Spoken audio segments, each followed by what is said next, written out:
Hello, Assalamualaikum guys. Hari ni Bos D nak tunjuk cara pakai Hemis by View 3D. Okay? Sedang rambut, sedang kusut masai. Kusut guys. Hari ni kita pakai Pinky Winky Bloom. Okay? Pinky Winky Bloom. Cabut dia punya plug. Letak dulu. Okay. Cara pemakaian dia senang. Nampak muncung tirus dia? Terus masuk dalam rambut.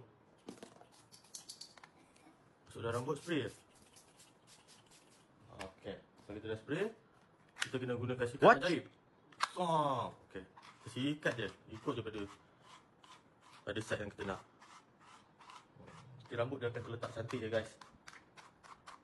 Okay, alright, sikat.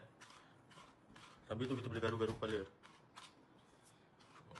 Okay, belakang tengok. Okay, nice. Okay, kita tengok hasil dah semua je. Rambut kembali kemas. Harga tengah promo guys, tekan beg kuning bawah. Ciao.